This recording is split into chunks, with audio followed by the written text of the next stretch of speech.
Okay, so I just want to thank everyone for being here. I am looking forward to talking about health and the holidays. And we're going to be talking about through like the whole person lens, not just food, not just willpower, but caring for your physical, mental, emotional, social, and spiritual sides. That's a lot, I know. And we know the holiday season can be beautiful, but it also can be stressful and exhausting. So let me share my screen. Technology. So this holiday season can be beautiful, but it can also be exhausting and stressful. My goal today is I want to give you simple, realistic tools that you can use to move through this season with more peace, more intention, and more kindness to yourself.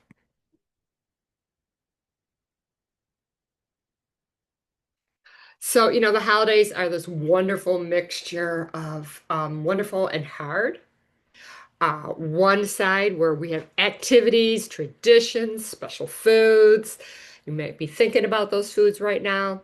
On the other side, we have more sugar. And you know how I love to talk about too much sugar. More late nights, more events, and less routine. Layer that on top of, we often see old family patterns reemerge, expectations, sometimes unresolved stuff that comes back every year, even though we vow for it not to happen.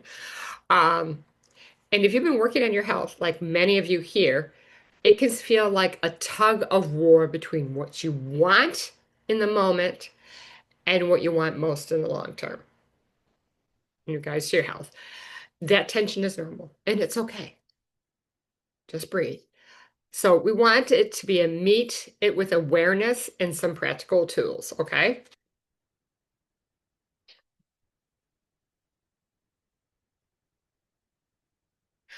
So when most people think about holiday health, they'll think about food and exercise, most likely. I was at the Y this morning, and one program they have every year without fail is to maintain, don't gain. That is just one piece of this puzzle. But you need to think not just about your body, trying to be good with food, but you also think about the physical body needs nourishment, rest, movement, mental side, our thoughts, expectations, our inner dialogue. Come on, we all talk to ourselves and sometimes not so kindly. Our emotional side, how we feel, react, process to what's going on. Our social side, our relationships, family dynamics, boundaries. And then our spiritual side, our sense of meaning, purpose, faith for everybody that is unique. All of these influence our choices, our stress levels. When we care for all five, the holidays feel more grounded, less chaotic, and more aligned with who we really are. So, we're going to start with the physical side, your body. During the holidays, don't aim for perfection. It will just be a failure. We already know that because we've been on the earth for a while. So let's just focus on some anchors, some few key habits we can use to keep us steady and when everything in life is more flexible this time of year. Like here are helpful anchors, meals. I'm always talking about protein, fiber, healthy fats, all right? So always start your meals with a little fiber, some vegetables, followed by some protein, and then add some fats and starches in. You don't have to eat it the entire way, but just start the process that way. So think about that might be like eggs and vegetables at breakfast, or a plate that's half filled with non-starchy vegetables and some protein and some healthy fat at the party. So walk around the party and take a look to see what's all there. Take a deep breath and then make a plan. Just don't dive in. Hydration. Start your day with water. Always good to have 12 to 16 ounces of water, maybe with some electrolytes. Keep some with you when you're traveling. Make sure you got a water bottle that you can travel with. Take them to events. Sometimes the fatigue and cravings are really just dehydrated because we haven't been drinking enough. Sleep. Even if your bedtime shifts, keep one or two pieces of your routine. All right.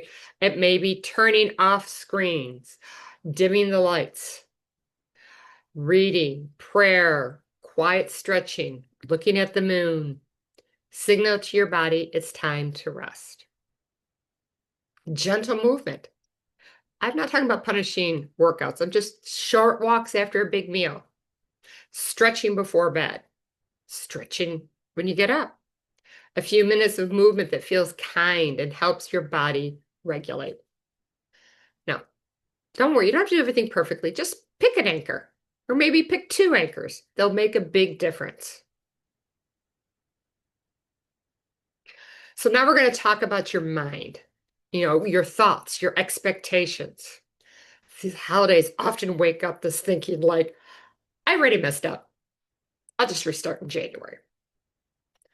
Or I can't do it perfectly, so why the heck should I even try? Let's look at, I want to practice the idea of what is the next kind choice. You don't have to fix the whole day or the whole week. How about you just ask, what's one kind of choice I can make next? It's important to set realistic expectations. This might not be the year to overhaul everything. It might simply be to choose one or two mental or physical priorities that you want to do. For example, protecting your sleep as much as you can and choosing sugar more intentionally. Listen to your inner voice. If you get harsh, critical self-talk, stop, pause, and ask, if a friend were in this same situation, what would I say to them? What would you? Then see if you can speak to yourself in that same tone.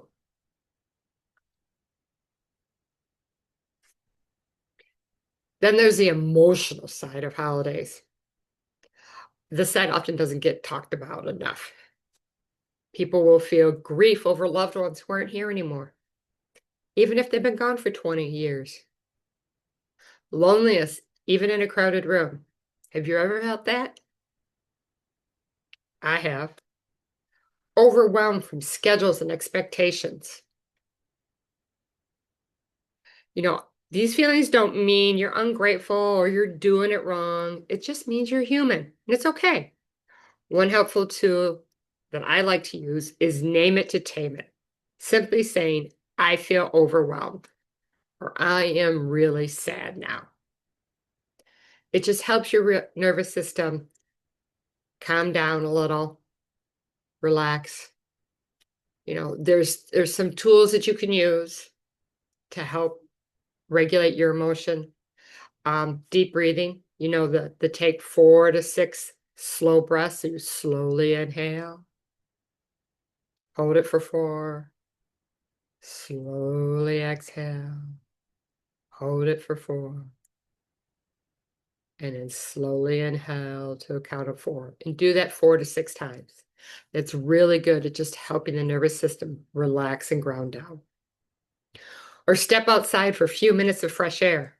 Get away from the crazies and just enjoy the outside, the Christmas. Look at the trees. What leaves there may be left, unless you're down south, maybe the palm trees. Or shake your hands and shoulders or do a quick stretch. Have you ever noticed when animals get into a scruff or really tension, they'll go outside and they go, it's resetting their nervous system. Okay? Same thing for us. So, emotional health is not ignoring those feelings. It's recognizing them. It's giving them room and support for your body to move through them. Okay? So we're going to talk about social health now. People's parties and sometimes pressure, peer pressure. We've all been there. It doesn't go away, does it? The holidays can be packed with events, school, work, family, friends. It can be helpful to choose your yes ahead of time and ask yourself, which events really matter to me or my family the most? Which ones am I saying just out of guilt or habit? You're allowed to say no to some invitations to protect your energy. It's okay. People don't need to know why. There's a social pressure on food and drinks. You might hear things like, Just have another piece. It's the holidays. Or, you're no fun. Just eat it. You can plan simple responses like, thank you. It looks delicious. I'm full right now. I can look at it. It's just satisfies me as much by looking at it as eating it. Or I'm just choosing a few favorites tonight and I've already picked mine. It's okay. You're standing up for yourself. And remember, connection doesn't always mean big gatherings. It could be a meaningful conversation, or walk with a friend, or a quiet moment with a loved one.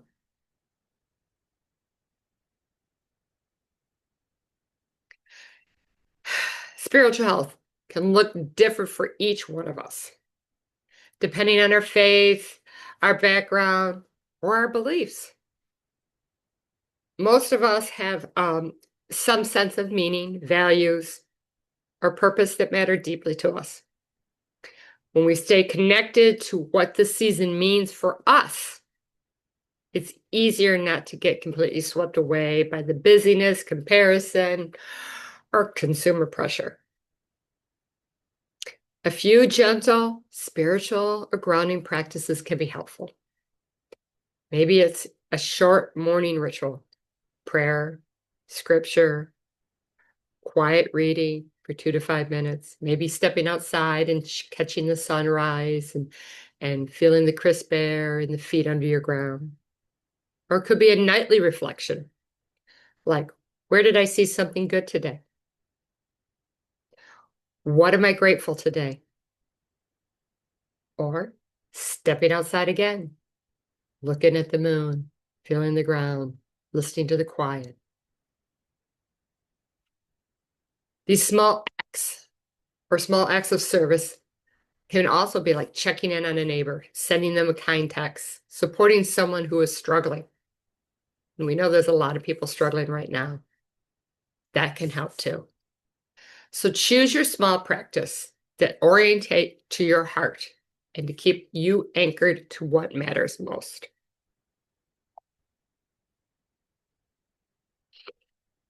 Now we have to talk about another big piece of holiday health is boundaries. There's been a lot of talk about boundaries the last few years, and we definitely need to protect our boundaries ourselves. And boundaries have a tendency to get misunderstood. They're not about being cold or selfish. They're about protecting what you value, yourself, your health, your peace, your family time, your spiritual life. So during the holidays, this might mean saying no to extra events that leave you exhausted. Stepping away from conversations that feel toxic or unsafe. You don't have to stay. You can just say, excuse me, I need to go get a drink. I need to go get a glass of water. Oh, hey, I haven't seen you. There's someone I need to go check on. Or declining foods or drinks that you know will make you feel unwell later. So a helpful reframe may be, when I say no to this, I'm saying yes to something else that matters more to me. You're allowed to have boundaries, even if other people around you don't understand them. It's perfectly fine. Sometimes we need to have boundaries, but we freeze because we don't know what to say. So here are a few ideas. I'd love to, but I can't this time. We're keeping our schedule a little lighter this year, so we won't be able to make it. Or for food and drinks, thank you, I'm good for now. Or I'm just choosing a few favorites tonight and I'm already set. Or emotional topics. This topic feels heavy to me right now. Can we talk about something else? Or I care about this, but I just don't have the bandwidth for a deep discussion today. You don't have to explain yourself. You don't have to defend your choices in detail. A simple, kind statement is enough. Maybe practice these ahead of time. Find your 2 or 3 favorites so that they're easier to say in the moment. So putting this all together into something simple and workable instead of trying to change everything. So I'm going to encourage you to choose one small intention in each area: physical, mental, emotional, social, and spiritual. It's just one. Maybe it's for the physical. I'll include protein at breakfast most days and go for a 10 to 15-minute walk after big meals when it's possible. Or mental. When I catch that all or nothing thoughts, I'll ask myself, what's the next kind choice I can make? Or emotional. When I feel triggered, I'll pause for 5 slow breaths before responding. And how about spiritual? 5 minutes most mornings in prayer, reflection, reading, going outside. So writing them down makes them real. Sharing them with someone that's supportive to you adds that accountability piece. Janie and I just talked about that. And encouragement. Remember, your plan doesn't have to be perfect. It just has to be kind and realistic. So remember, no holiday season is perfect. There'll be days when the plan goes out the window. Travel days, sick kids, emotional moments, surprise schedules. It's okay. That's life. What matters is not perfection. It's how you speak to yourself gently, how quickly you come back to what your anchors are, your sleep cues, your movement, your faith practices, your next kind food choice. Think repair instead of perfect. You can always reset at the next meal, next day, next conversation, next morning. So I'd like to end with some reflection. You can keep it private or you can share it with everyone here. Consider these questions, like, what is one thing you want to protect this holiday season? Sleep, quiet mornings, movement, family dinner. How about what's one boundary you will practice? Maybe it's leaving at a certain time, saying no to extra events, or limiting how much you talk about certain topics. How about one way you will nourish your spiritual or inner life? A simple practice that helps you feel grounded and connected. Take a minute, write them down, think about it, and let's see if anybody else wants to talk about this.